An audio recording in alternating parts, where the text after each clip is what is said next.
World bank की मध्यस्थता से 60 साल पहले साइन हुई। इंडस वाटर ट्रीटी को भारत ने पहलगाम आतंकी हमले के बाद सस्पेंड कर दिया है। ये ट्रीटी एक परमानेंट वाटर शेयरिंग एग्रीमेंट है जिसमें डिसाइड हुआ था कि भारत से निकलने वाली 3 west flowing rivers Indus, Jhelum और चिनाब का 90% पानी पाकिस्तान को मिलेगा। इस ट्रीटी में प्रावधान था कि भारत इन तीनों नदियों का केवल 3.6 मिलियन एकड़ फीट पानी स्टोर कर सकता है तथा जम्मू एंड कश्मीर के 1.5 मिलियन एकड़ लैंड का इरिगेशन कर सकता है। यद्यपि 70 सालों में भारत इस ट्रीटी के तहत मिलने वाले छूट के 1/4 पानी को ही स्टोर करने की क्षमता डेवलप कर पाया है। आज की स्थिति ये है कि भारत इस ट्रीटी के तहत मिलने वाले पानी में से केवल 1 मिलियन एकड़ फीट पानी स्टोर करने की क्षमता रखता है। स्थिति स्पष्ट है कि इंडस वाटर ट्रीटी में जितना प्रोविजन है, भारत उतना पानी भी रोकने की स्थिति में नहीं है, तो उसने इस ट्रीटी को सस्पेंड करने का फैसला क्यों लिया? इसका जवाब जानने से पहले कुछ जरूरी बातों को समझना जरूरी है। इंडस वाटर ट्रीटी के आर्टिकल 12 का सेक्शन 4 बोलता है कि भारत या पाकिस्तान में से कोई भी देश इसे अकेले सस्पेंड नहीं कर सकता जब तक कि दोनों देश मिलकर इसे खत्म करने के लिए एकमत न हो जाए। इससे बचाव के लिए भारत के एक्सपर्ट वियना कन्वेंशन के आर्टिकल 60 का हवाला दे रहे हैं, जो यह बोलता है कि अगर एक पार्टी मेजर वायलेशन करे, जैसे पाकिस्तान ने अभी टेररिज्म को सपोर्ट किया है, तो किसी भी ट्रीटी को तोड़ा जा सकता है। लेकिन यहाँ समस्या ये है कि भारत ने वियना कन्वेंशन को साइन ही नहीं किया है।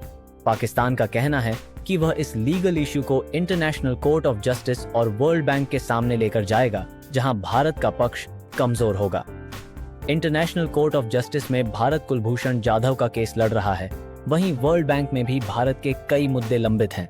इसलिए भारत इन दोनों के फैसलों को मना करने की स्थिति में नहीं होगा। यहाँ एक खतरनाक स्थिति और भी है। जिस तरह भारत की नदियों का पानी पाकिस्तान में जाता है, ठीक उसी तरह चाइना से होकर बहने वाली नदियों का पानी भारत में आता है, जिसमें ब्रह्मपुत्र सबसे महत्वपूर्ण है।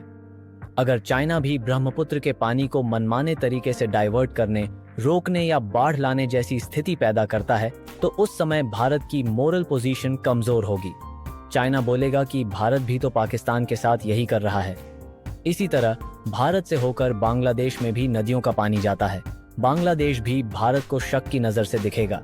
यदि भारत किसी भी ट्रीटी में अपनी डोमिनेटिंग पोजीशन का फायदा उठाता है, तो भविष्य में भारत के साथ संधि करने वाले देश बहुत सावधानी बरतेंगे।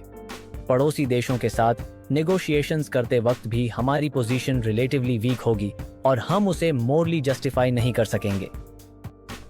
स्थिति स्पष्ट है कि फिलहाल भारत के पास इंडस रिवर के पानी को रोकने के लिए पर्याप्त इंफ्रास्ट्रक्चर नहीं है। लेकिन यदि भारत इस पानी के डाइवर्सन के short term and long term goal निर्धारित करता है, तो आने वाले 10 सालों में हम मजबूत स्थिति में होंगे। अब ये हमारे देश की डिप्लोमेसी के ऊपर है कि हम किस तरह टेररिज्म को विश्व मंच पर एक प्रमुख मुद्दा बना पाते हैं। भारत को बताना होगा कि पाकिस्तान को बार बार चेतावनी दी गई, लेकिन पाकिस्तान नहीं माना और विश्व भर के टेररिज्म की फैक्ट्री बना हुआ।